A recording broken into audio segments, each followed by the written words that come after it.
Buenos días para todos. Buenos días.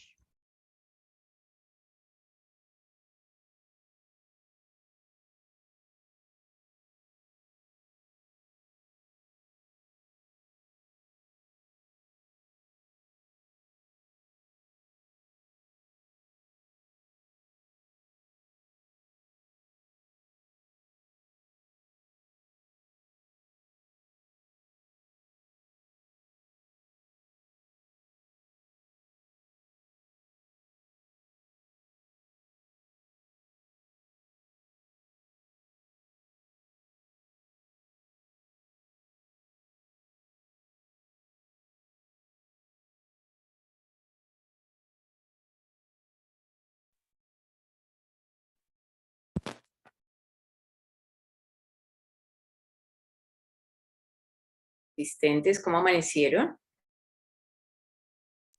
Doctora, buenas. ¿Cómo ¿Me están escuchando acá? está? Pero más o menos, doctora, como entrecortado. Espérate a ver.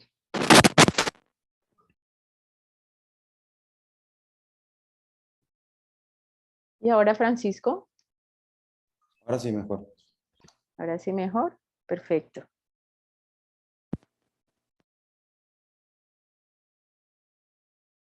Mientras empieza a conectarse el resto de la audiencia, eh, quiero entonces darle la bienvenida para la próxima semana a la nueva residente de rotación de córnea de Univalle, Paula Sánchez. Vamos a ver si ella está presente. Acá, tal vez Parece no, que ¿no? parece que aún no. Parece que aún no. ¿Me recuerdas, perdón, Francisco, hasta cuándo va tu rotación? Yo sé que la próxima semana vas a estar en tu curso, ya. Sí. Mi rotación, doctora, va hasta la semana del 11, del 11 al 15. O sea, ¿hasta el 15 terminas? Sí, Ah, perfecto. Entonces, hasta el 15 de julio. sí, doctora. Es que la idea es la siguiente, a partir de la próxima semana Ajá. empieza la nueva rotación de la residente de Univalle. Ellos, como tú sabes, rotan 6 meses y tengo que ya entregarles los temas de las próximas 5 sesiones, pues para que se vayan preparando. Ajá. En ese orden de ideas, el 6 de julio le tocaría entonces a Paula, Ajá. porque tú vas a estar por fuera, pero el 13 de julio sería pues tu última presentación, ¿verdad? Sí. Yo voy a estar por fuera el 13 de julio. Ajá. Ahora que se conecte, el doctor López también va a estar por fuera. Hola Gerson, buenos días. Ahí está conectado. Buenos días, Y, doctora. Buenos días a todos. Buenos días, doctor. y entonces, bueno, vamos a ver un poquito más adelante si es posible que nos ayude a coordinar la sesión el doctor Marín o el doctor Piñeros. Sería solamente esa sesión del 13 de julio, porque el 20 es festivo. Ah, bueno. Entonces, como para que alguien, pues obviamente, te acompañe. ¿Listo? Listo, si usted me dice y lo cuadramos. Correcto. Entonces, bueno, como Paula todavía no se ha conectado, pues... Doctora, buenos días. Acá estoy conectada. Estaba ay, escuchando la perdón, organización Paulita. pues, el cronograma. Sí, señora, y no, yo no te había visto, me disculpas. Tranquila, doctora. Bienvenida, ya te había dado la bienvenida a tu rotación que inicia la próxima semana. Muchas gracias. Entonces, estarán alternando hasta el 15 de julio tú y Sí. Francisco, y luego Francisco, ¿quién te sucede a ti? ¿Quién continúa de Javeriana? Doctora, nadie hasta el día 30 de julio por ahí, porque estamos de vacaciones del 16 al 30. O sea que, bueno, pero cuadra eso perfecto porque Paula tendría tema 6 de julio, luego tú 13, el Sí. 20 pues nadie por el festivo, Festivo. 27 Paula, y sí sería bueno saber quién arranca porque el 3 de agosto pues estaría el nuevo residente Claro. dando la charla. Claro que si entra de vacaciones, ahí sí nos toca que haga el 3 de agosto Paulita también, y luego los 2 siguientes, 10 y 17, en justicia, que los haga el residente entrante de Javeriana, ¿de acuerdo? Eso lo podemos programar pues un poquito más adelante. Yo ya tengo los primeros 5 temas de la sesión de catarata, que irá desde el 6 de julio hasta el 31 de agosto. Si quieren de eso sí pueden tomar nota, Paulita. 6 de julio, 31 de agosto, catarata. Córnea, 7 de septiembre a octubre 26. Ajá. Y refractiva, noviembre 2 a diciembre 14. En total allí son 23 sesiones, cada una pues 2 de 8 y una de 7 sesiones. La de refractiva, la última, pues nos vamos con 7 sesiones. ¿Listo? Porque las vacaciones de Univalle empiezan el 15 de diciembre. Entonces, bueno, yo me pongo en contacto con ustedes, pero por lo pronto vamos a tratar en catarata las primeras 5 sesiones, cirugía de catarata en condiciones o en circunstancias especiales. 6 de julio sería cirugía de catarata en enfermedad ocular por herpes. Esa te corresponde a ti. Consideraciones, se debe hacer una reseña primero de la patología como tal, sin extenderse mucho, porque el tema principal es precisamente consideraciones de cirugía de catarata en esta enfermedad. Y a Francisco, el 13, le correspondería cirugía de catarata en distrofia de Fuchs. Ajá, listo. ¿Listo? Entonces, estas 2 condiciones especiales. Qué hacer, cómo se debe proceder, describir, como les digo, primero la enfermedad de base y luego sí explayarse en el tema como tal. ¿Listo? Listo. Perfecto, doctora. ¿Me repites córnea de qué fecha a qué fecha va? Córnea de julio 6, perdón, catarata julio 6, agosto 31. Córnea septiembre 7 a octubre 26. Esos son los miércoles. Sí. Refractiva noviembre 2 a diciembre 14. Listo. Perfecto, doctora. Muchísimas gracias. Bueno, a ustedes entonces, ahora sí, Juan, bienvenido a tu finalización de la rotación de este semestre de córnea, con broche de oro, continuando con el tema de aberrometría y aplicaciones. Sí, señora. Muchísimas gracias, Doc, por esa introducción. Bienvenida a mis compañeras. Y bueno, vamos a continuar con el tema de aberrometría, segunda parte. En la charla de hoy, pues vamos a terminar de hablar un poco de unas bases teóricas que se importante el mensaje de estas. Vamos a hablar, a nombrar un poco de algunos tipos de aberrómetros y de ahí vamos a pasar a una parte que es analizar unos casos, unas topografías con unos mapas de aberraciones y escuchar un poco de discusión para cómo eh, se puede sacar mejor provecho a estas topografías de ciertos casos en particular. Bueno, vamos entonces a continuar diciéndoles que en cuanto al análisis de la función visual, hay que evaluar 2 parámetros importantes, lo que es la cantidad visual y lo que es la calidad visual. En cuanto a cantidad visual, gracias al doctor Snellen, pues tenemos lo que es la carta de Snellen y obviamente hay otras cartas actualmente que nos va a ayudar a cuantificar de manera subjetiva la dureza visual de sus pacientes. Pero también hay que evaluar y no dejar eso por un lado, lo que sería la calidad visual, que la podemos analizar de forma subjetiva, haciendo un análisis de sensibilidad del contraste, o de manera objetiva, evaluando los parámetros que en la charla pasada nombré, que sería el error medio cuadrático o RMS, analizar la función de dispersión de punto y analizar también lo que es la función de transferencia óptica o OTF. Entonces, arriba a la derecha ustedes ven un gráfico donde se ve una imagen real, este círculo negro con estas barras, estos barrotes, que va a representar una imagen real de un contraste, ¿sí? Escala de grises, más blanco y lo más negro posible.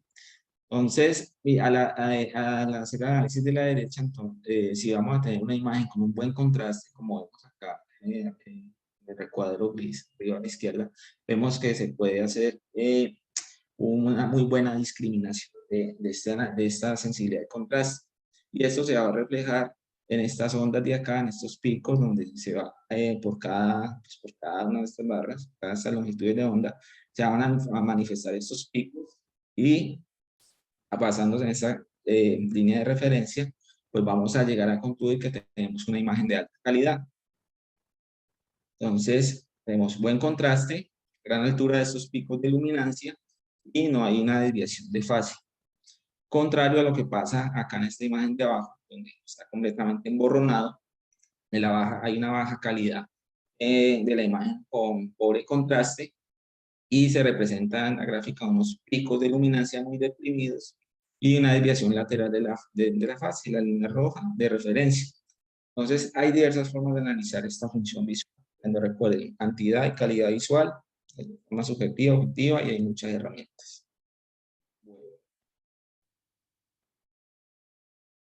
La aerometría, como muchas pruebas diagnósticas, pues también va a verse afectada por ciertas limitaciones. Actualmente, a pesar de todos los años de investigación y estudios que se han realizado, pues se considera que sigue en desarrollo y hay que tener en cuenta estas limitaciones que en la medida de frente de onda puede llegar pues, a tener en determinadas circunstancias, determinado paciente y determinado momento. Entonces, ¿cuáles serían estas limitaciones? La película lagrimal, siempre considerada como la primera superficie refractiva del ojo, muy importante debido a que esta superficie pues, sería un cambio, puede tener un cambio drástico en cuanto a índice de refracción se refiere. Como ven ahí, es para hacer la comparación, el índice de refracción del aire es igual a 1 y el índice de refracción de la película lagrimal es de 1.31. De todas formas, en la práctica clínica diaria, nosotros es bien conocido que hay una molestia subjetiva que tienen los pacientes cuando hay un grado de ojo seco. ¿Sí? Esto también se puede reflejar en cuanto a la disminución del parpadeo y la queja constante es la fluctuación de la visión o una pérdida en la calidad visual. En la medida que un frente de onda en una película lagrimal, o sea, en la medida que un frente de onda atraviesa una película lagrimal muy deficiente, entonces eso va a resultar en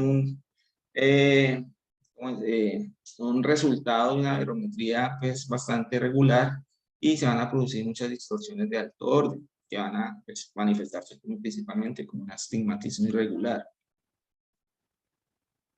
Este se ve inducido por la microdiferencia en este espesor de la película lagrimal y la pérdida consecuente de esa simetría, de esa homogeneidad en superficie en el epitelio corneal.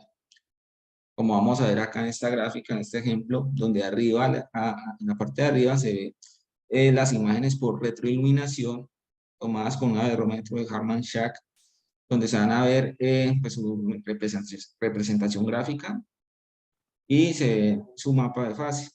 Esto se hace una comparación en un paciente que lleva 40 segundos sin parpadear.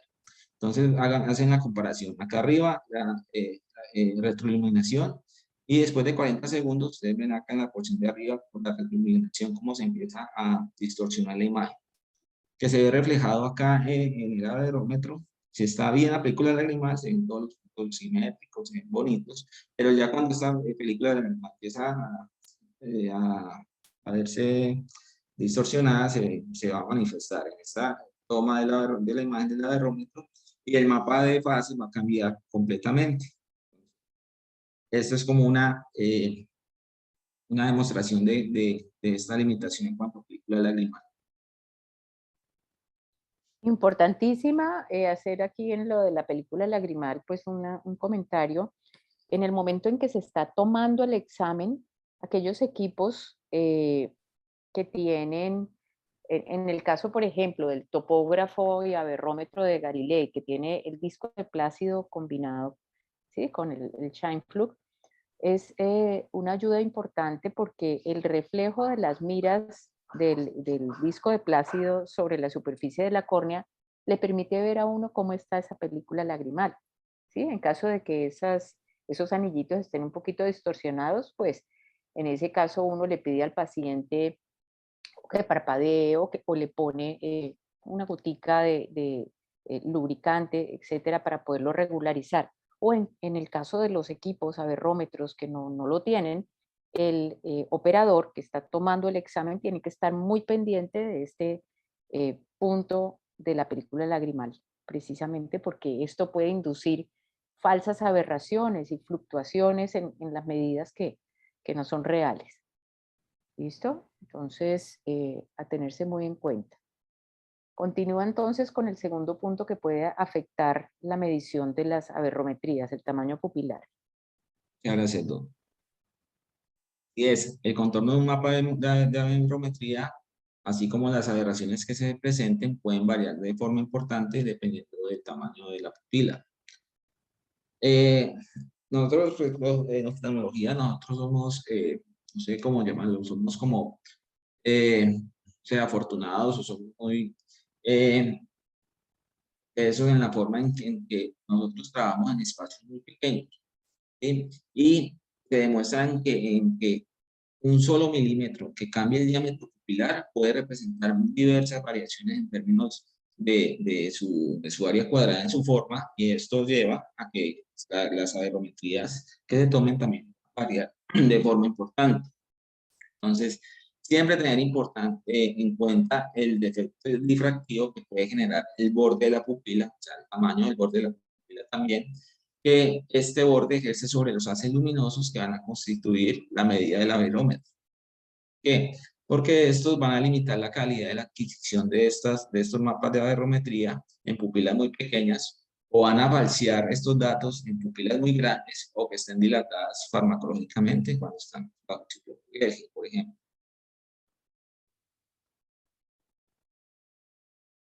Esta es una imagen que muestra cómo se puede representar la toma de estas aberrometrías. Ustedes ven, es como en cada uno de estos anillos, cada uno de estos círculos, se intenta tomar pues, el parámetro en una pupila grande, que podría decirse que está dilatada farmacológicamente, contrario a lo que se ve en una pupila que está en condiciones isópicas normales, por ahí 3 milímetros. Entonces, ven como estas imágenes se ven mucho más juntas cuando las pupilas están en un tamaño normal o pueden estar en un tamaño más pequeño.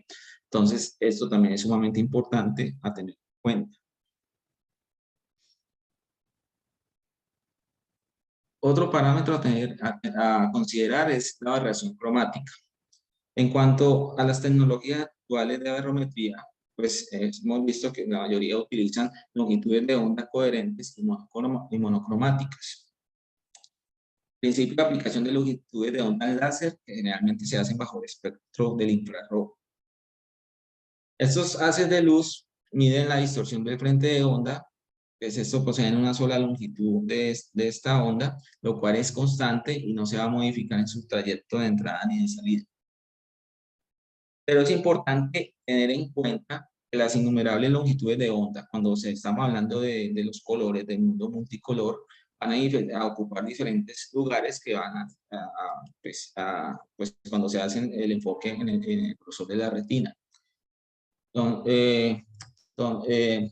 Pues recordando que hay un espectro de luz, un espectro de color, y cada uno de estos colores va a tener una longitud de onda diferente. Siendo las de colores fríos, una longitud de onda mucho más cortas, más estrechas, y las de colores cálidos mucho más espaciadas. Cuando estamos hablando de una longitud de onda media, esta se va a encontrar en el espectro amarillo-naranja y va a coincidir con que esto se pueda precisamente en la retina. Las longitudes de onda azules o de onda corta tienden a enfocarse antes de la retina, contrario a los que pasan a las longitudes de onda de colores cálidos, que tienden a enfocarse carga rojo después de la retina. De todas formas, basándose en esto, las aberraciones del RMS tienden a incrementarse en la medida en que la longitud de onda también va a aumentar. Ese es otro parámetro a tener en cuenta. No lo nombro acá, pero otra cosa importante es considerar la edad del paciente y considerar la acomodación del paciente como parámetros que puedan limitar esta toma de aberrometrías. Juan, ¿nos puedes comentar algo con respecto a aberración cromática y el número ABI? No profundicé mucho sobre el número de ABI. Ya, porque el número ABI es una forma de medir precisamente la dispersión cromática que hay, por ejemplo, en un lente intraocular, en las gafas, en el futuro vamos a poder trabajar con esto, pero en los lentes intraoculares sí. Y lo que mide el número ABI precisamente es esta dispersión cromática. Lo ideal es que en la medida que haya menos dispersión, pues obviamente es mejor la calidad del lente, ¿no? Entonces, y el número ABI, mientras más alto es en un lente, en un material de lente intraocular, pues mejor calidad óptica va a dar. Eso lo podemos revisar más adelante para que cuando estemos ya viendo otra vez lo de los lentes intraoculares lo tengan en cuenta, pero ahora que estás hablando de esto, siempre asociar aberración cromática con el número ABI, porque es la forma de cuantificarla. ¿Listo? Y para poder definir qué tanta calidad tiene un lente con respecto a dispersión cromática. Señora. ¿Algún comentario con respecto a esto de alguno de los otros docentes? Lo del número ABI.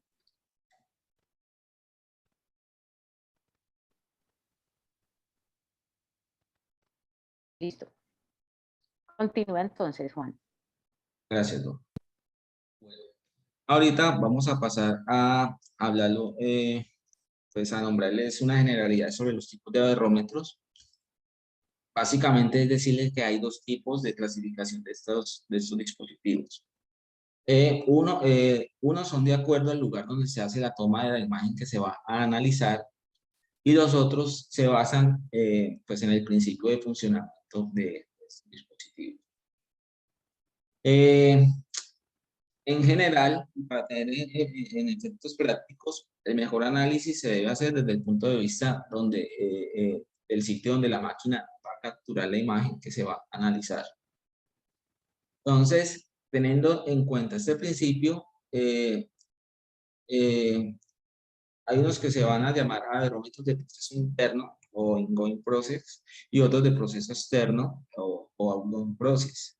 Estos son los que se van estos últimos son los que van a hacer la toma de la imagen cuando se refleja en la imagen y se captan el trayecto de salida a nivel de la pupila.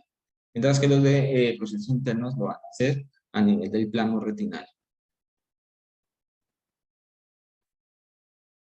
Entonces, según los tipos de aberrómetros, estos de proceso interno, dos representativos de esta modalidad serían los tipos Cherny y los tipos Ray Tracing. Y los de proceso externo son el más representativo del Harman. Es el de Harman-Shack, que es el que hemos visto varios ejemplos durante las gráficas que les he mostrado en estas diapositivas. Pero no solamente están estos dos tipos de aberrómetros, estos son como, son como los brazos más grandes de estos, pero hay que tener en cuenta que hay otros tres tipos. Unos corresponden a los que son de tipo esquiascópico, que se basan en la retinoscopía dinámica. Otros son los que se denominan espacialmente resuelto, donde se va a considerar el único aberrómetro subjetivo que donde se consideraba era de uso experimental.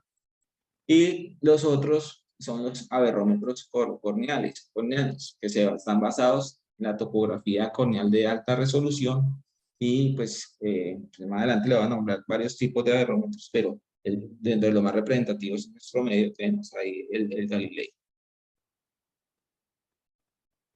Entonces, los averrómetros tipo Cherny están basados son de proceso interno. Ustedes ven en esta diapositiva las características de este dispositivo, su longitud de onda, su resolución, el tiempo de adquisición y los rangos de medida. Para la esfera va de -12 hasta +6 dioptrías refractivas y pues, hasta en un cilindro hasta de -4 dioptrías. Y conocidos en el mercado, vamos a tener el Web-Light y el Swing, que son como los más representativos de este tipo de averrómetro tipo Shed. Los otros son los tipos Ray Tracing, que pues también están basados en el proceso interno. Varía un poco la longitud de onda basado en un láser infrarrojo. El rango de medida para este es para una esfera de -5 a +7 dioptrías y el cilindro está hasta 3 dioptrías. En el mercado lo podemos encontrar como el Tracing, que es este tipo de aerómetro que vemos en la imagen. Esta es como la imagen que este nos muestra. Entonces, para irse familiarizando con esto de proceso interno. Otro tipo de aerómetros, pero como les dije, ya hace parte en un principio de proceso externo, donde la imagen se va a capturar a nivel del plano de salida de la pupila. Es el aerómetro de Harman-Chack, donde ven sus características, su longitud de onda, ven cómo se puede conseguir en el mercado, como de las tecnologías de Bosch and Lowe, o también lo puedes encontrar como Bix, los de Zeiss, el Topcon, el Economus, los de Alcon, los de Schwein. Este Bosch and Lowe, este sistema, encontramos sus propiedades en los rangos de toma de la esfera, desde -12 hasta -9 dioptrías, y captura hasta un cilindro de 5 dioptrías. Se ha considerado que este tipo de aerómetro, en conjunto con los de Oxcam 2, están basados pues, en el sistema de tipo Harman-Chack y se encarga de obtener los datos para los cálculos en cuanto a tratamientos refractivos personalizados. Ven como es este aerómetro, y arriba una representación de las imágenes que nos pueden generar. Otros son los del sistema VIX, basados en los VIX basados en el sistema WebScan, donde tenemos pues estas otras características, ven tipo de imagen que nos puede mostrar el rango de medida, va de una esfera de -2 hasta +6 dioptrías, y este capta un cilindro hasta 6 dioptrías. Entonces, llevamos como 6 tipos de aerómetros. Ahorita estoy mostrando el de Zeiss. Pues, tiene una longitud de onda de enlace para 850 nanómetros y su rango de medida principalmente este es como más amplio, va desde -17 para una esfera hasta +10 y para un cilindro de hasta 10 dioptrías. Según los otros tipos de aerómetros diferentes, pues los de proceso interno externo, estos que son de tipo esquiascópico, que como les dije están basados en retinoscopía dinámica, basados en una longitud de onda infrarroja, acá de recalcar que no son láser, y tiene mucho más rango de medida comparado al previo. Se va de una esfera de -20 dioptrías hasta +22 y para un cilindro de -12 dioptrías. Conocido en el mercado como los OPD, de Nigel, ARK 10.000, entre otros. Ahora vamos a encontrar los averrómetros de tipo corneano, que, como les dije, están basados en topografía corneana de alta resolución, una longitud de onda infrarroja o luz visible blanca, un rango de medida bastante amplio, de 1 a 100 dioptrías de curvatura corneal, y lo conocemos en el mercado como los sistemas Keratron, los de Opticon, el Topolis Allegretto y los de Tosca. Pero acá también cabe el sistema Galilei, con el que más estamos familiarizados acá. Entonces, estos sistemas, como les dije, el Keratron, por ejemplo, está en su cada fabricante óptico, un rango de medida bueno, de de 7 a 10 dioptrías para la esfera, de 6. El de Alegreto está basado también en longitud de onda infrarroja. Con este topógrafo en particular, se destaca que tiene 22 anillos de Plácido y como se nombró, pues usa un algoritmo de crecimiento de arco que incrementa la resolución de lectura de la superficie interior de la córnea. Entonces, en teoría son topógrafos bastante buenos, con alta resolución y bueno, van a generar pues unas buenas imágenes y alta calidad en sus parámetros. Bueno, hasta ahí destacan, nombrándole algo sobre los tipos de aberrómetro. Ahí en la siguiente diapositiva, entonces vamos a empezar a analizar algunos casos que les traje para que pues generemos algo de discusión y pues todas las opiniones son bienvenidas. Juan, buenos días. Buenos días, doctor. Estábamos, Osquitar, buenos días. Estábamos en telepatía porque Dale, Merceditas, dale. quería precisamente que tú, que eres un estudioso del aberrómetro Peramis, nos hablaras un poquito al respecto. No sé si era precisamente de eso, pero me llamó la atención que estaba pensando en ti y precisamente con respecto a este tema. Vas a comentar sobre el Peramis, ¿verdad?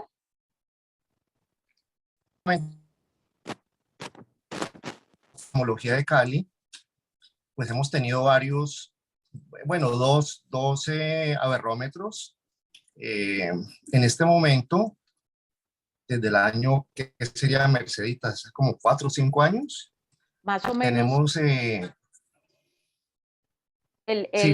tenemos un equipo. Unos 4 años. El Peramis, sí. Bueno, resulta que este equipo lo utilizamos porque nos da la posibilidad de medir las aberraciones tanto corneales como oculares, o sea, las totales. El sistema que utiliza el Peramis para medir las aberraciones totales es un sistema que se llama un sensor piramidal que mide como 4 rayos, a diferencia del Harman Schack, que es como una rejilla.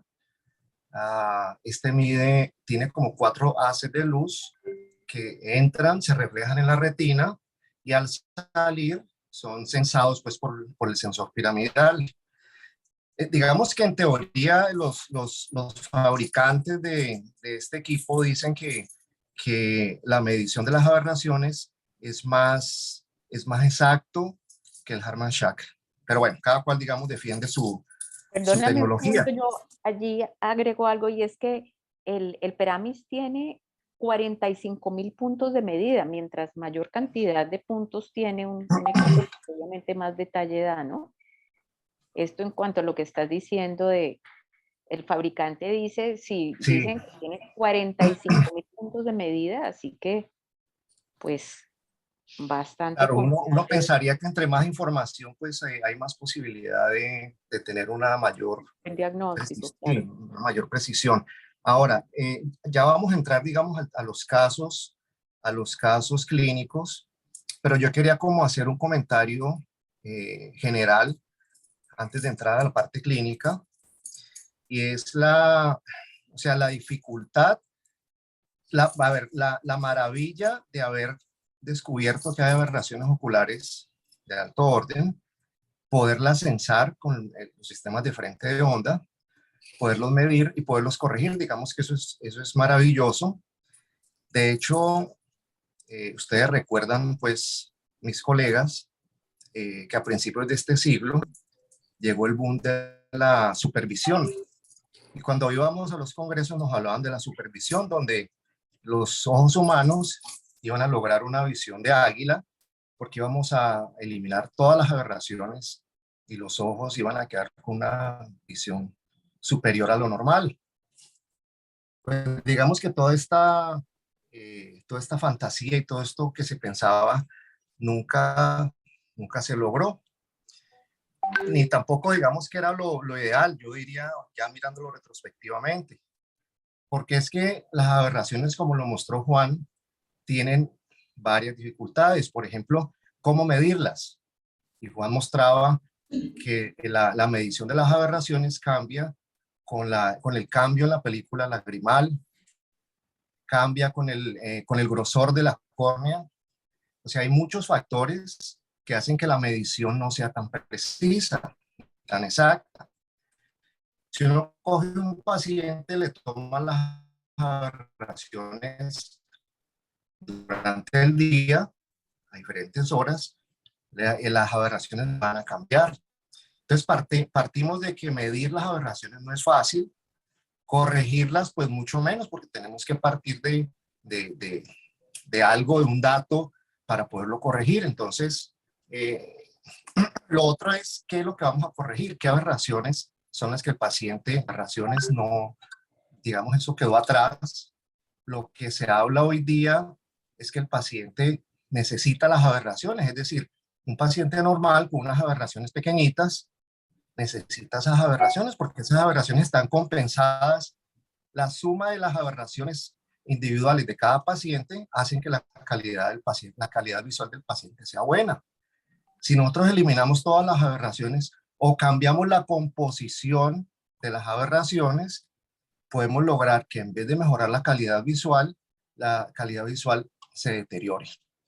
De modo que me parece que hay que tener en cuenta todas, o sea, entender pues todo el concepto, pero tener en cuenta las dificultades a la hora de medir y corregir las aberraciones. Es muy importante esto que estás diciendo porque las aberraciones pueden cambiar con múltiples cosas, desde la calidad de la película lagrimal, variaciones diurnas, durante los mismos ciclos del parpadeo.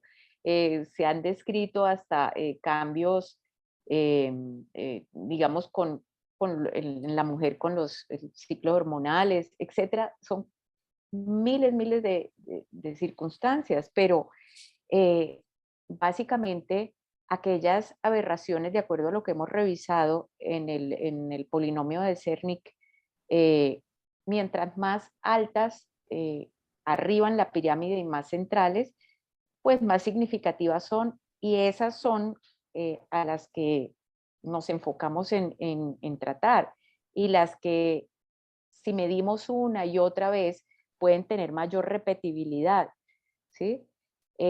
Sin embargo, sí, es claro saber que hay muchas variaciones que no podemos modificar. Tratamos de los factores que sean modificables, pues mejor dicho, el revisar la película lagrimal, una buena calidad de la toma, etcétera, tenerlas en cuenta, pero hay otras que no podemos eh, modificar. Entonces, muy importante lo que has dicho. Gracias, Osquitar, por tu aporte.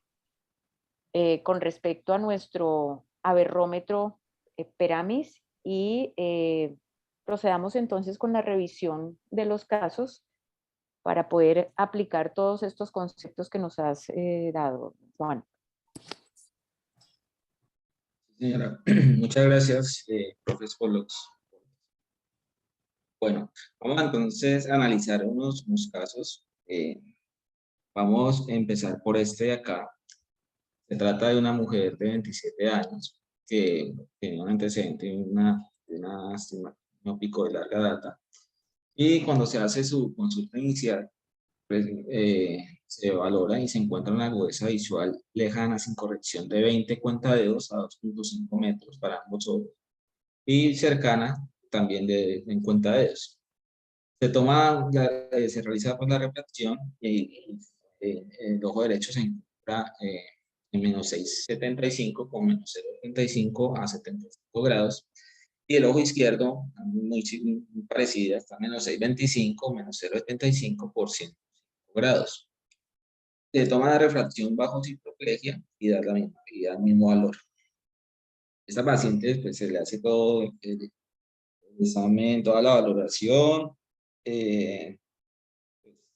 determina pues, solicitar los estudios para posible cirugía refractiva la cual se realiza, obviamente teniendo después en cuenta los resultados de las topografías y los hallazgos y los analógicos, que no hubo ningún problema para esto.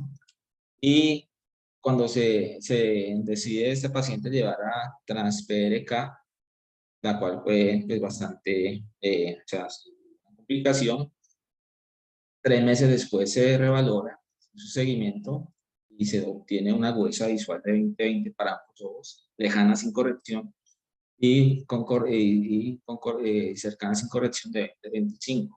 Y esta fue la refracción que se obtuvo en ese momento. Para el ojo derecho más 1,50 con menos 0,25 a 130, y en el ojo izquierdo más 1,75 con menos 0,25 a 35 grados. La paciente pues bien, tenido pues, una muy buena agudeza visual quirúrgica. Y vamos a entrar a analizar lo que fueron sus estudios postquirúrgicos, su diferencial y bueno, ya eso para cada uno de los ojos. Entonces empecemos por esta topografía que es la de su ojo derecho. Esta fue basada en el topógrafo de Galilei. Y bueno, entonces ojo derecho identifica a la paciente y vamos a encontrar acá arriba pues, el mapa de curvatura anterior, su paquimetría y la elevación anterior y su elevación posterior. Acá cabe destacar que pues, ambos meridianos, pues sabemos el meridiano más curvo, con una keratometría de 44/64. Acá hay un astigmatismo keratométrico de 0,67, pues diferente a tomado en la refracción. Vemos acá en la curvatura anterior, pues estos rayos de curvatura, vemos el valor de la Q, y vemos que la paquimetría está bastante buena, bastante normal. Y su punto más delgado en 560, espesor central corneal en 562.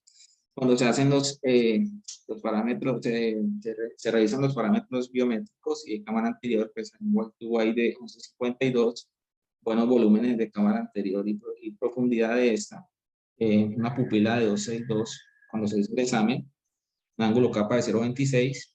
Acá reportan las probabilidades para el KPI, para queratocono, ¿sí? Y pues vemos pues con estos resumen de las paquimetrías corneales. Vemos acá en la imagen de curvatura anterior, pues que conserva un patrón como oval, que conserva ortogonalidad, y pues bueno, tenemos estos reportes. ¿Qué te llama la atención en ese mapa de curvatura axial anterior, Juan? Esta zona de elevación en amarillo, como su área más curva, pues que yo veo que está inclinada, como un pequeño, podría tener un pequeño corbatín supero nasal. Pero ¿qué más me llamaría la atención? Precisamente eso, es una topografía en donde vemos un poco de asimetría superior-inferior, ¿sí? Si te das cuenta, y por el mapa de colores, aunque es muy leve, la hemicórnea superior es ligeramente más curva que la inferior, y ahí hay un punto, digamos, de mayor curvatura, ¿no? En ese punto amarillo que estás revisando. Sí, señora. Entonces, esta paciente dices que tenía una refracción de menos 6,75 con un cilindrito bajito, ¿sí? Además de esto que son las aberraciones de bajo orden, el menos 6,75 con algo, mira que ahorita pues podemos ver cuando nos muestres las aberraciones de alto orden, Sí, ¿sí? sí, señora. Porque es importante tenerlas en cuenta, en este caso, para no hacer el tratamiento solamente de esa refracción, sino de estas particularidades de esta córnea, esa pequeña asimetría, para tratar de regularizarla, ¿no? Así es, ¿no? En esta siguiente diapositiva les traigo la topografía a los 3 meses. La previa se había sido tomada en noviembre, esta fue en febrero este año. Y pues en su mapa de curvatura anterior vemos, pues lo que va a mostrar el procedimiento quirúrgico realizado. Tras haber hecho una trans-PRK, vemos en esta coloración, en el mapa de colores, esta coloración azul, cómo se aplanó esa córnea, cómo se demuestra esta zona de ablación, y vemos el cambio notorio en estas curvaturas, en estas dioptrías pues que presentaron después de haber hecho el procedimiento. Eso, Perdón, tú tienes los mapas de aberrometría de antes y de después. señora, Es sí, importante que nos muestres el caso preoperatorio. Primero muéstranos las aberraciones. ese es el preoperatorio de la paciente. Ahí nos estás mostrando la aberrometría corneal, ¿no? Del Galilei. Y luego nos vas a mostrar la aberrometría peramis ocular y corneal, ¿verdad? Al final de este caso está la comparación con el peramis. Pues ahora te saltas porque vamos a mirar aquí la aberrometría corneal de Galilei, ¿sí? Y luego nos muestras de peramis en el pre y luego los mismos pasos en el posoperatorio. Entonces, ¿qué nos describes aquí de esta aberrometría de esta paciente? Bueno, el ojo derecho de esta paciente, es su aberrometría prequirúrgica. Operatoria. Ajá. Recordemos que este mapa de aberrometrías a la izquierda nos va a mostrar estos coeficientes en micras, y acá en esta zona nos lo va a mostrar en dioptrías. Lo que más nos llama la atención para esta paciente, en este caso, es este valor de este coma vertical, que está en 0,41 micras, que es como lo más representativo para este ojo derecho. ¿Okay? Se ve representado acá en el PI del wavefront, donde lo que más hace peso para este ojito derecho, con prequirúrgico, va a ser el coma de tercer orden, que lo vimos acá, y pues describen que el de focus también, en cuanto a aberraciones de segundo orden. Entonces, de acuerdo a lo que habíamos revisado de las magnitudes aceptadas, digamos, o entre comillas normales, de aberraciones de alto orden, el coma estaba en el orden de que por encima de 0,37 pues es sospechoso, ¿no? Si tú te das cuenta aquí, esta coma vertical de 0,41, pues es lógico, te devuelves a la imagen del mapa inicial. Sí, es lógico que tenga esta coma porque hay una asimetría en la curvatura superior mayor que la inferior. Por eso esa coma vertical aparece allí en 0,41. Pero fíjate que todos los otros parámetros... No, se le fue el sonido. ¿Aquí me estás escuchando? Ya volvió. ¿Hola? Sí, lo escuchamos.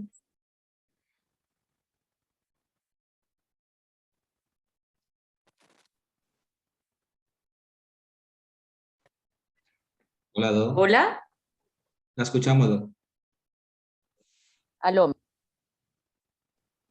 La estamos escuchando, por favor. ¿Qué hubo? ¿Me escuchan? Sí, señora. Hola. Hola, Do.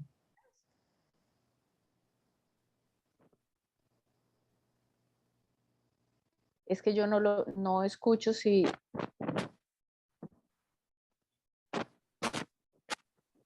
Sí, la estamos escuchando, profe. Ok, es que yo no te escuchaba a ti. Bueno, entonces la idea es que esta asimetría que se ve aquí en el mapa de curvatura axial anterior, ¿sí?, se refleja en esa coma vertical que estamos viendo alta en la aberrometría. Pásate al otro lado a la hoja de aberrometría, por favor. ¿Ves? Entonces ese 0,41 de coma vertical nos habla de esa asimetría vertical que tiene esa córnea. Ujú.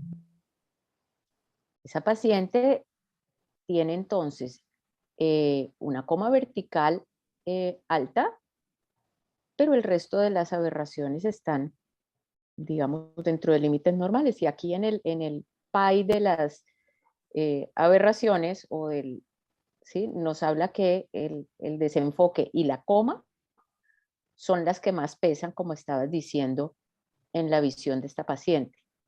Por tanto, si uno, por ejemplo, tratara solamente aquí el defecto refractivo, pues la calidad de visión, a pesar de que la cantidad va a mejorar enormemente, no va a ser óptima.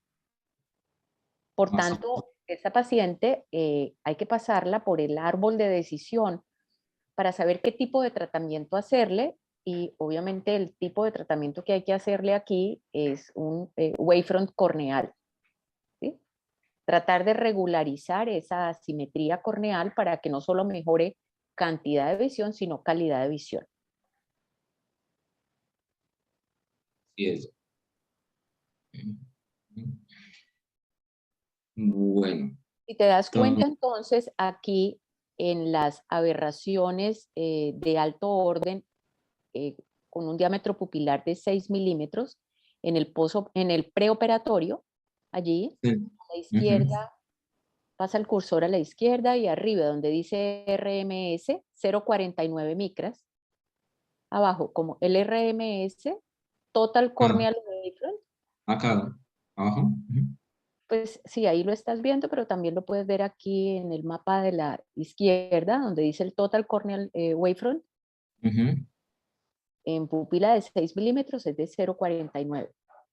¿Sí? Es decir, Acá, sí. correcto ahí. Entonces tiene unas aberraciones corneales de alto orden que, si bien no son demasiado elevadas, sí debe intentarse corregirlas como para mejorar también la calidad de visión de la paciente. La Así es. esfericidad de esa córnea, si lo ves arriba a la derecha, es menos 0,25. Acá la Q. Ujú. Esa Q, que es asfericidad, que como habíamos revisado, no es lo mismo que aberración esférica, aunque están relacionadas. Mira, la aberración esférica, el Z4, 0, que es 0,19, 19, sí, señor. esa es la aberración esférica, y la asfericidad de esa córnea muestra que hay prolaticidad, menos 0,25. Menos 0,25. Listo, entonces muéstranos el peramis ocular y corneal de esa paciente antes de mostrarnos el resultado posoperatorio. Bueno, profe, entonces vamos a adelantar acá un poquito. Tengo esta comparación. Esta es del prequirúrgico, para el ojo Exacto. derecho y para el ojo izquierdo. Entonces, mira, en el ojo derecho tiene unas aberraciones de alto orden a 6 milímetros de 0,39, ¿sí? Sí, señora. Lo que nos había dicho el aberrómetro corneal era que eran de 0,49 en el Galilei.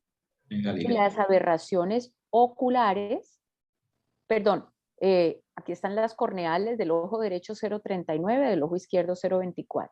Entonces, aberraciones de alto orden corneal un poquito más altas en el ojo derecho, y luego muéstranos de la misma paciente en el preoperatorio el peramis ocular. El preoperatorio. En el preoperatorio, sí. Este es el que nos está mostrando preoperatorio corneal, nos falta el preoperatorio ocular, peramis. No, no, ese sí no lo. Míralo, ahí está. Es este, sí, sí. ¿Es Perdón, ese? estaba pensando en otro, sí. Acá está. Acá nos manifiesta aberraciones de alto orden para el ojo derecho. Pero No, ahí está, este es el es el posquirúrgico. posoperatorio. Si no Sí. tienes el preoperatorio, Es el del 11, el 2 de noviembre. Ese es el preoperatorio. sí, pero tenemos peramis corneal y ocular del No. preoperatorio y lo mismo del posoperatorio. Aquí nos mostraste en la diapositiva anterior el peramis corneal pre, Ujú. ¿sí? Y luego nos estás mostrando ahorita el peramis ocular post. Post. Al menos, ¿dónde está el peramis corneal post? No, el peramis ese solamente incluye estos dos. Estos dos. Porque es que lo que tenemos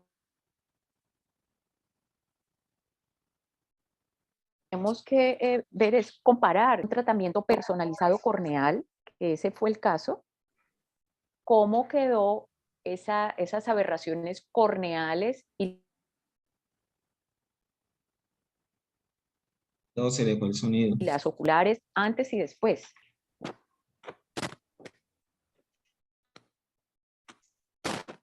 ¿Me escuchas, Juan?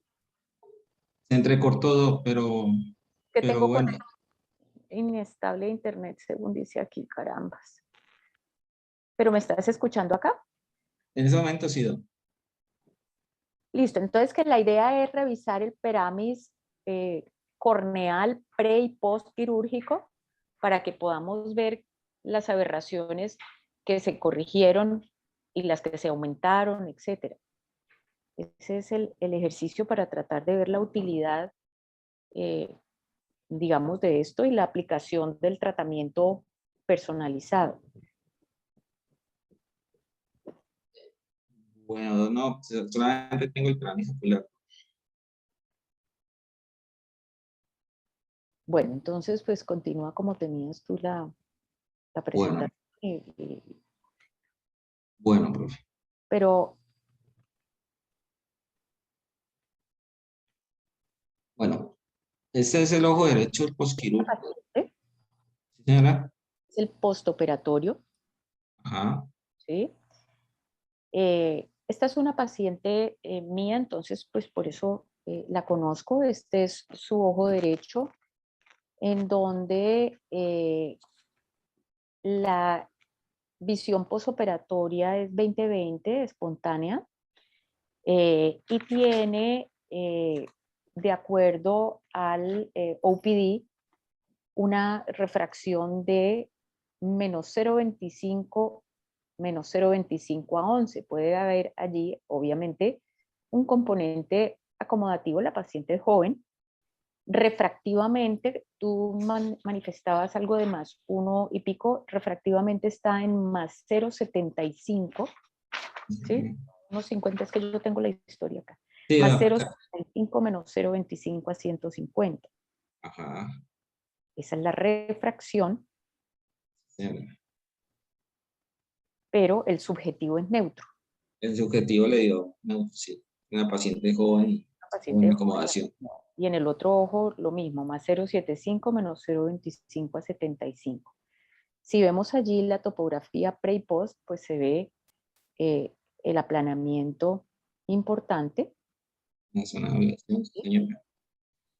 La paquimetría mínima, 436 micras. A esta paciente se le hizo trans-PRK porque obviamente una ametropía tan alta, pues hacerle con la SIC, pues obviamente le va a disminuir el estroma residual posterior. Entonces era más seguro de esta manera.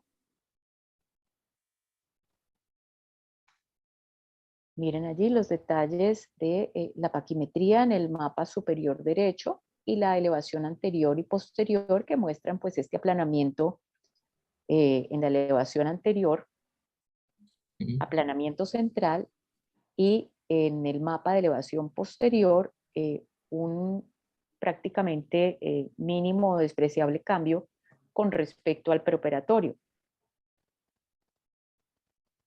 Si nos vamos a analizar el mapa de aberrometría El postoperatorio, post, ese ese es el post. es Juan, el post del ojo derecho, sí, señora. Este es del 3 meses después de febrero. correcto, Eh, ese es el postoperatorio. ¿Qué nos tienes que decir allí? Pues acá quiero recalcarle la diferencia que hubo cuando el coma vertical, acá está el prequirúrgico, Y acá está el posquirúrgico, donde pasó de 0,41 a 0,15. ¿Sí? En cuanto al coma vertical. Con las otras aberraciones, pues aumentó un poquito el coma horizontal, pero lo que más me llama la atención es que cuando se hace este tratamiento, esta ablación, la aberración esférica se aumenta y pasó de 0,19 a estar en 0,53 y pues esto pues, en la mayoría de casos es esperado cuando se hacen estas correcciones refractivas, donde vemos que esta aberración esférica se va a aumentar. Correcto, entonces fíjate que a pesar de que corregimos ese coma vertical, ¿sí? Obviamente una ablación miópica alta va a producir un incremento de la aberración esférica. Como lo dijiste, pasó de 0,19 a 0,53 y la asfericidad de esta córnea, que antes era prolata, en menos 0,20 y pico, quedó oblata de más 0,39. Pasó al otro lado, sí, señora. Se ¿Ok? cambia su asfericidad, señora. Correcto. Y entonces acá muestra que para 6 milímetros el total del RMS ya quedó en 0,66. Y pues después de haber hecho esta corrección, entonces pues ya el PAI muestra que va pues, como más dependiente del focus y ya vemos que ya lo del coma fue completamente corregido.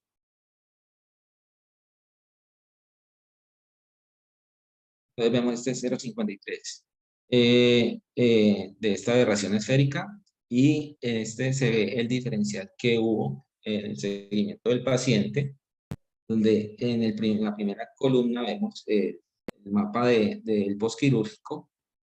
Acá en B vemos el mapa preoperatorio, ven la diferencia en cuanto a sus dioptrías corregidas.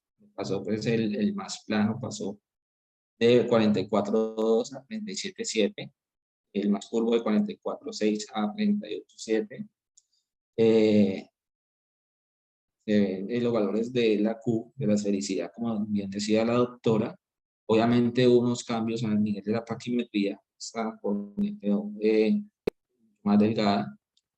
Y acá, pues abajo se ven los mapas donde se ve la diferencia completamente azul, el aplanamiento que se realizó, el preoperatorio como era, y acá se ve el diferencial en esta coloración como azul clarita, donde se ve que tantas dioptrías de corrección fueron realizadas.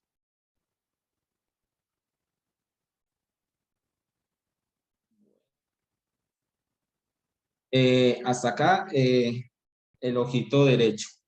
Doctora, no sé si pasamos entonces a analizar el ojito izquierdo.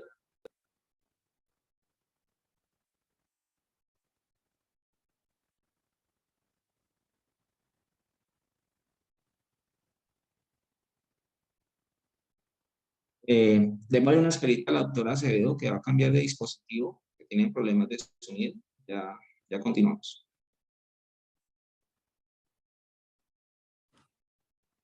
¿Aló? Hola, Sí, entonces aquí me escuchas, ¿verdad? perfecto. Listo. Si pasamos a la topografía del ojo derecho,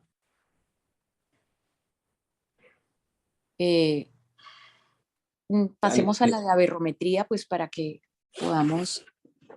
Del ojo izquierdo. Del ojo izquierdo, ¿no? Del ojo derecho, que era el que estábamos viendo, de la asimetría, que luego de la cirugía, ese es en el posoperatorio se corrigió la coma vertical, pero obviamente se aumentó la aberración esférica. Si vemos las aberraciones de alto orden corneales, entonces fíjate que 0,66 son las aberraciones corneales en pupila de 6 milímetros. Milímetros, así es. A pesar de tener pues un tratamiento tan alto, el incremento de las aberraciones de alto orden del preoperatorio de 0,49 a 0,66 pues es bastante aceptable, ¿no? Así es. Igual los tratamientos refractivos, a pesar de que los hagamos personalizados, etcétera, por el mismo procedimiento que se está haciendo, pues obviamente van a producir cambio e incremento de algunas aberraciones, a expensas en este caso principalmente de la aberración esférica. Entonces, ablaciones miópicas incrementan la aberración esférica, ¿sí? Ponen la córnea más plana y la hacen más prolata. Tener esto muy en cuenta cuando después vayamos, por ejemplo, a operar estos pacientes de catarata para poder compensar con el lente intraocular este tipo de circunstancias, esta aberración esférica positiva elevada. Sí, señora. Listo, entonces en el otro ojito, bueno, ahí estás viendo la diferencia, ese es el mapa delta. El postquirúrgico, el prequirúrgico, los diferenciales acá en mapa de colores, se ven las dioptrías corregidas. Y obviamente van a cambiar pues los dioptrías o sea, de ambos ejes, ambos meridianos, y la paquimetría obviamente también va a cambiar, va a ser mucho más, un valor mucho menor. Correcto. El otro ojo, el ojo izquierdo. Listo. Entonces acá es como el mismo orden. Este es para el ojo izquierdo.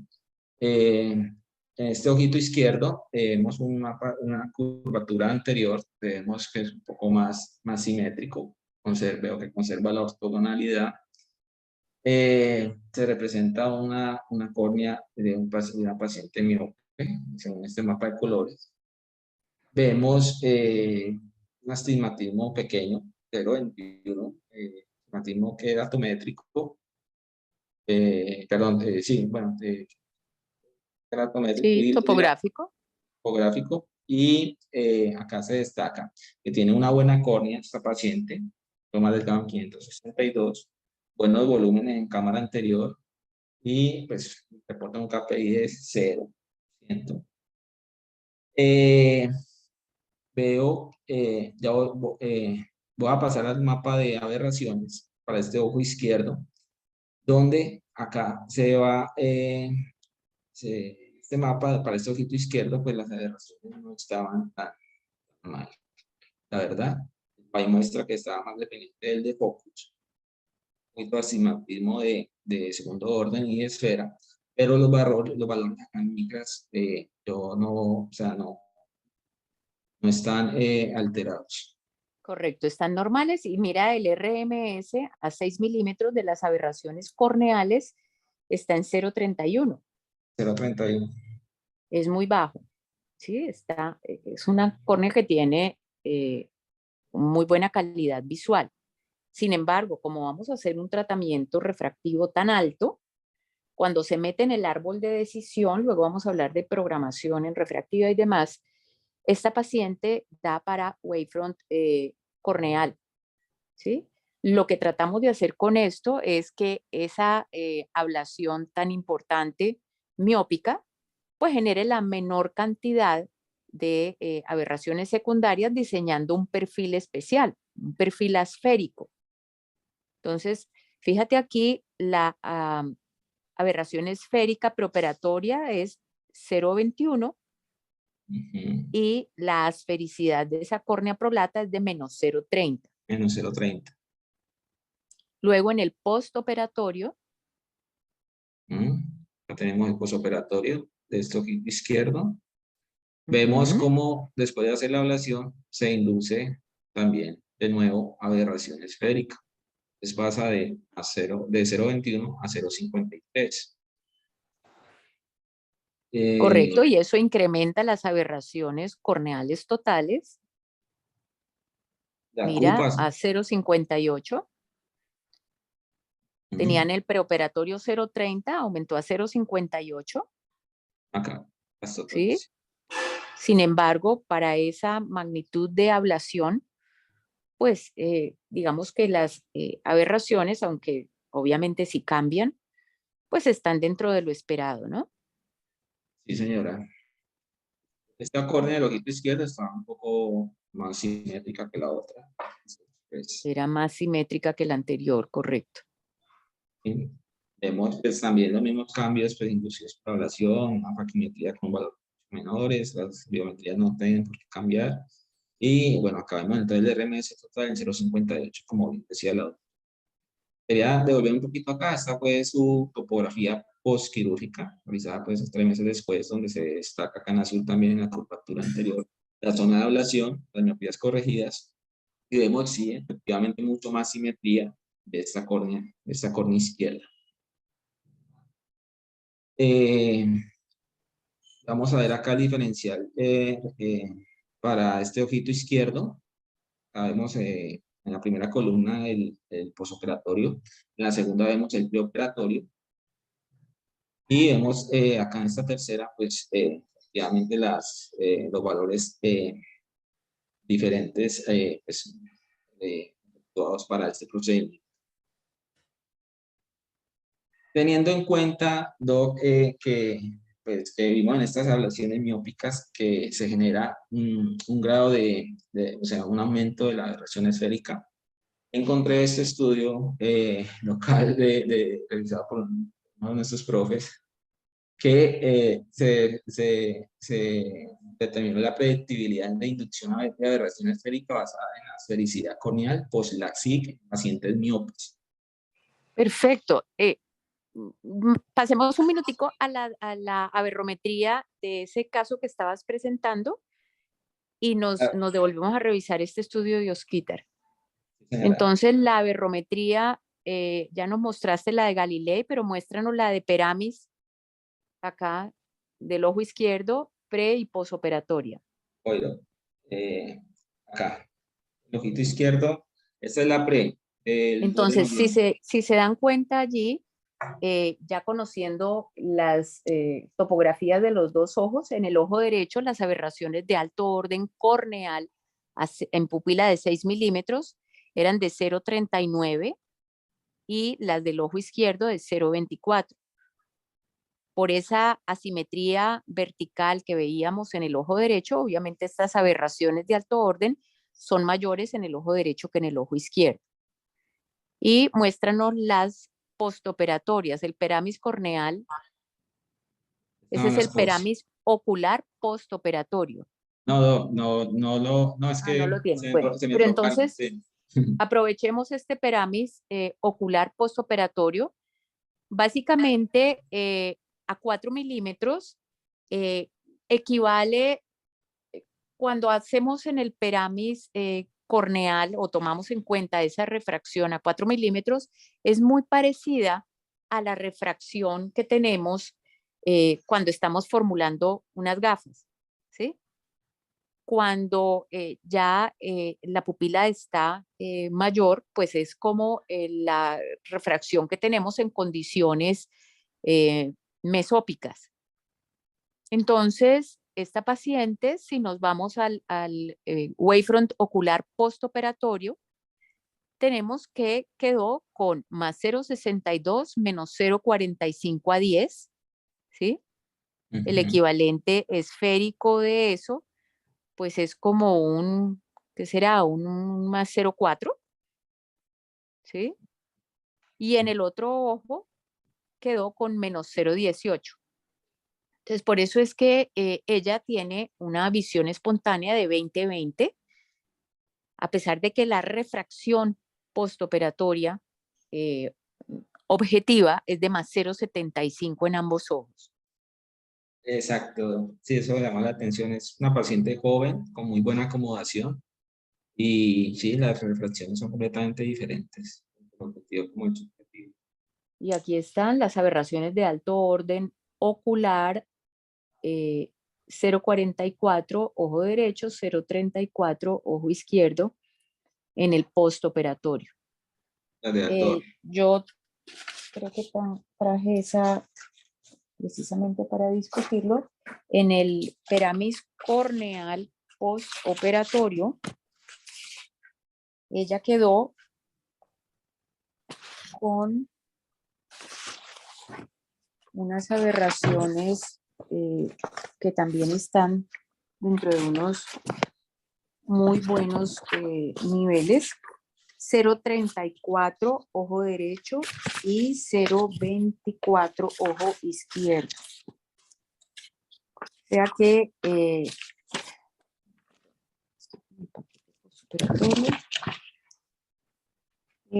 digamos que la conclusión de esto es que hacer un tratamiento guiado por wavefront corneal en estos casos en donde hay estas asimetrías o estas irregularidades corneales, pues obviamente va a asegurar una mejor calidad de visión en el posoperatorio. Aquí tengo exactamente, dice 0,28 aberraciones de alto orden corneal postoperatorio y ojo izquierdo 0,31. ¿Listo? Sigamos entonces con el estudio del doctor Piñeros que nos vas a presentar. Sí, bueno, profe. Entonces, la idea era hacer el título del estudio es Predictibilidad en la inducción de aberración esférica basado en la asfericidad corneal post-LASIK en pacientes miopes. Este estudio tenía como propósito determinar la previsibilidad de la aberración esférica ocular postquirúrgica basándose en la esfericidad de la córnea postoperatoria. Recordemos que este depende del valor de Q en pacientes con miopía y astigmatismo. Bueno, entonces fue una serie de casos retrospectiva. La idea es que se realizó la SIG guiado por frente de onda en 40 ojos de 23 pacientes usando el Siemens láser de Series. Y estos pacientes fueron evaluados pues, antes o sea, prequirúrgica y 3 meses postquirúrgicos. La idea era que la aberración esférica se midió con un sensor de frente de onda basado en el dispositivo de Harman-Shack y determinado por un diámetro de análisis de 6 milímetros. La esfericidad corneal se midió con el topógrafo de Orscan 2.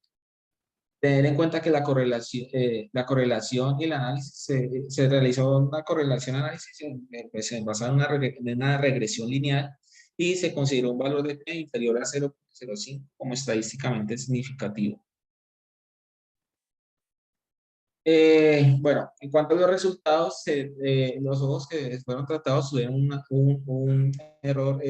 una media de error esférico manifiesto de menos 2,98 más 1,36 dioptrías y un error medio estigmático de 0,52 más 0,47 dioptrías. El valor de Q medio fue de menos 0,30 más 0,13 antes de la cirugía y de más 0,03 más 0,22 en el postquirúrgico. Esta aberración esférica fue de 0,054 más 0,10 micras antes de la cirugía y 0,26 más 0,135 micras postquirúrgica. De todas formas, según estos valores, encontraron que había una correlación positiva, una correlación positiva estadísticamente significativa entre el valor de Q y el valor de la aberración esférica, con una P de 0,02. Y el valor de Q postoperatorio mostró o sea, sí hubo correlación, pero mostró una baja correlación con esta aberración esférica positiva. Perdón, aberración esférica postoperatoria. De todas formas, lo que se concluyó en el estudio es que hubo un aumento en la esfericidad corneal y de la aberración esférica después de la cirugía. La asfericidad corneal postquirúrgica está asociada de forma leve con la aberración esférica postquirúrgica y se determinó que la previsibilidad de aberración esférica postquirúrgica en términos de correlación con el valor de la Q postquirúrgica fue pobre, lo que fue indicativo y que sugiere que la esfericidad corneal no es un predictor importante de la inducción de aberración esférica. O sea, sí lo hace, sí se ha visto, sí está asociado, pero no es un predictor importante, pues, según los hallazgos del estudio. Entonces, eso era como lo que les quería compartir. ¿Tienes, Oscar, algún comentario con respecto a esto? Sí. Bueno, a ver, la idea del estudio, de esa revisión, es que en esa época en que se hizo el estudio, se había puesto muy de moda sobre todo por Alcon, tratar de corregir la aberración esférica con base en la esfericidad. Digamos que ese era algo nuevo que se estaba hablando en esa época. Y entonces yo decidí hacer este estudio retrospectivo para mirar cuál era el peso de la esfericidad corneal. Ojo a esto, que los términos deben ser muy precisos. ¿Cuál era el peso de la esfericidad corneal en la inducción de aberración esférica ocular? Ocular en esa época se midió con el COAS, que era un aberrómetro que teníamos, que era sistema Harman-Shack. Y curiosamente, todos los pacientes que yo operé, que eran como 20 pacientes y que se revisaron, se hicieron personalizado con base en el COAS. Independiente del número de aberraciones, todos se hicieron con tratamiento personalizado con base en las aberraciones oculares. Yo diría que lo importante de ese estudio, o lo que a mí me parece más importante, es que si ustedes miran ahí el R, la correlación que hubo entre la aberración esférica y la esfericidad corneal era solamente como del 14%, creo que decía ahí 0.14, 14%. Eso quiere decir que solamente en la inducción de aberración esférica, solamente el 14%, desde el punto de vista estadístico, se explicaba por el cambio en la forma de la córnea, en la esfericidad.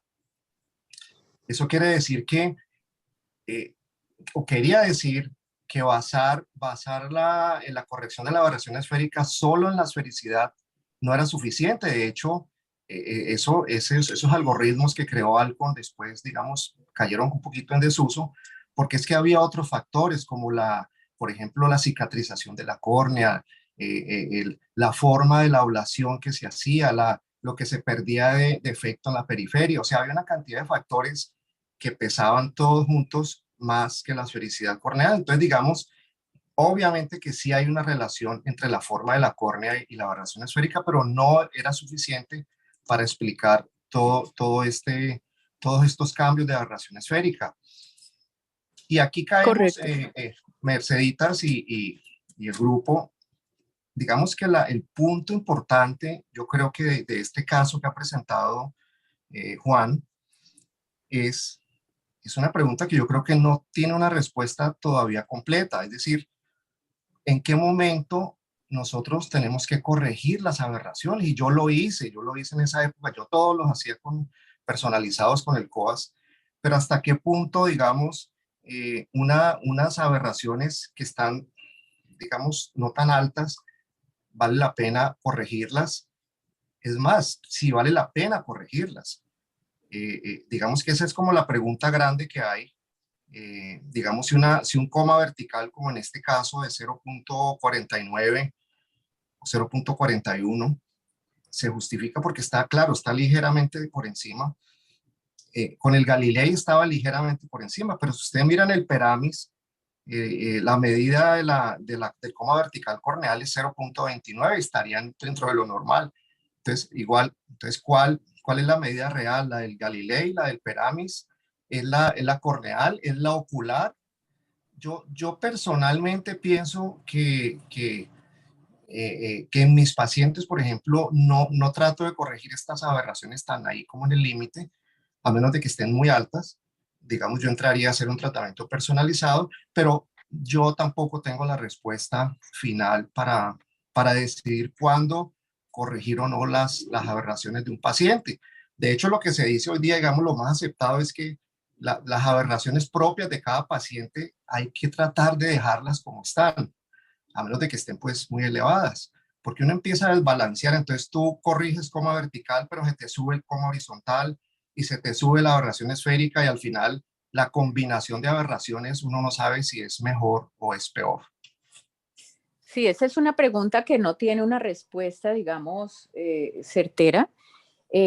Cuando uno mete en el árbol de decisión los datos de un paciente y le da por el lado de tratamiento personalizado ocular o corneal o simplemente asférico, pues obviamente eso es una ayuda que le da a uno, en este caso, la casa Schwinn, ¿sí? Con el equipo que tenemos. El punto es que si un paciente tiene aberraciones que, como en este caso, no eran tan altas, pero la ametropía de esta paciente sí lo era, diseñar un perfil especial hace que esa, digamos, asfericidad corneal final sea mejor que hacer un tratamiento asférico simple. ¿Me explico? Eso lo discutía yo mucho con la doctora Carmen Barraquer cuando estábamos hablando de cuál es el límite para uno decir yo le hago una personalización a este paciente versus simplemente un tratamiento asférico. Y ella decía, mire, si usted tiene aberraciones bajas, pero usted puede diseñar un mejor perfil, era su opinión. Trabaje con un perfil personalizado. En este caso, si el árbol de decisión nos dice corneal, sería corneal, porque va a diseñar un mejor perfil para ese paciente en particular. No un perfil estándar asférico, sino un perfil diseñado con base en esa córnea, que si tiene aberraciones de alto orden bajitas, pues obviamente no las va a tratar porque no las tiene, pero el diseño de la asfericidad final va a estar optimizado. Esa es como digamos, como el punto para uno decidir si a ese paciente, en este caso a esta paciente que revisamos hoy, se le hacía o no un tratamiento personalizado versus un asférico común y corriente. ¿Listo? Y es una respuesta que, como acabas de decir, Osquitar, pues no tiene un falso verdadero, rotundo, etcétera, en cada caso. Pero pues ese sería como el planteamiento de por qué haberle hecho, ¿sí? O por qué pensar en hacer este tipo de tratamientos personalizados en estas situaciones limítrofes. Hay otros que claramente tienen unos RMS mucho más altos que uno dice, pues sí, claro, se beneficia definitivamente de corregirlo, versus aquí que está como muy en el límite. ¿Alguna otra apreciación con respecto a esto de tratamientos personalizados, de el Sí, uso de doctora. esta información de la aberrometría en la cirugía refractiva, etcétera? Sí, yo acostumbro pues a primero hacer el análisis de cada paciente, porque como se ha hablado, pues cada paciente pues, es un mundo, es un universo diferente. Y una de las preguntas que hay en el árbol de decisiones siempre es, ¿el paciente llega al 2020? O sea, Correcto. ellos como que ellos relacionan que si un paciente no llega al 2030 y tenemos un RMS alto, vemos aberraciones altas, pues probablemente esa cantidad, bueno, ahí no nos habla pues de calidad, puede estar afectada por esas aberraciones. Y dentro del árbol de decisiones es una de las primeras preguntas que hay. Otra cosa, y que lo comentaba el doctor Piñeros, es que nosotros pues tenemos el Galilei que nos da una información pues, importantísima. Tenemos el Sirius que también nos da una información que lo tenemos en la clínica y tenemos el Peramis. Nosotros tenemos la facilidad o podemos tomar la decisión si hacemos el tratamiento personalizado o con el Sirius o con el Peramis. Personalmente, pues siempre lo hago, cuando hago personalizados, lo hago en base al Peramis porque pienso pues que es un mejor aberrómetro. Y pues también he tenido casos donde el Galilei me muestra unas aberraciones o unas imágenes aparentemente alteradas, pero cuando yo voy a ver el Peramis no me la muestra. Entonces siempre me baso, en ese caso, en la información que me da más el Peramis, porque finalmente el equipo está conectado con el Peramis, no con el Galilei. Ese es un comentario. Y otra es que hay que tener en cuenta que los tratamientos personalizados pues tienen un mayor consumo. Entre más aberraciones tengamos que hacer, corregir, pues más el consumo va a ser mayor, y eso también lo debemos tener en cuenta, porque tampoco podemos pues adelgazar mucho la córnea, pues por las complicaciones que ya todos conocemos. Entonces el equipo, el Amaris, pues nos permite yo lo hago siempre con el demo, él tiene unos módulos que nos permite escoger, primero, ¿qué pasaría si corregimos el total de las aberraciones? ¿Cuánto consumirían? Y compararlo con el tratamiento convencional asférico, que sigue siendo excelente tratamiento. Y no debe ser la diferencia no debe ser de mayor de 13 micras. Anteriormente, cuando no teníamos, digamos, esa facilidad de poder hacer esos cálculos, sino que era prácticamente manual, era lo que uno creía, no, quitémosle uno de estos, a ver qué pasa, pongámosle ¿sí? El equipo acá le sugiere a uno que cuánto corregir, pero si pasa de 13 micras, la diferencia entre el tratamiento asférico convencional y el personalizado, pues les recomienda no hacerlo, o usar el otro módulo Para filtrar. para filtrar y escoger aquellos aberraciones que son las más importantes, más impactantes en la calidad visual del paciente, en el intento de disminuir esa diferencia, ese consumo. Sí, sería como la apreciación. Correcto, totalmente de acuerdo. A ver, diferencias mayores de 13, pues obviamente pueden hipercorregir al paciente, entonces hay que tenerlas muy, muy en cuenta. Bueno, aquí nos podríamos quedar hablando porque hay muchas cosas que son susceptibles de mucha controversia. ¿Cuál es el punto de hacer un tratamiento personalizado cuando no es tan obvio, cuando no, etcétera? Pero básicamente, pues tratar de utilizar todas estas herramientas, el conocimiento que tenemos en este tema que hemos tratado hoy de aberrometría corneal, en busca de la supervisión, que es lo que queremos en cualquier tipo de cirugía ocular para nuestros pacientes. Y básicamente ahorita pues en este tema de cirugía refractiva corneal. Tenemos que, Juan, terminar aquí por cuestión de tiempo. Muchísimas gracias por tu presentación, a todos por su asistencia. Te despido de la rotación, Juan, deseando lo mejor y que todo este aprendizaje que has tenido y el que cada día debas seguir adquiriendo sea en pro de la visión de tus pacientes.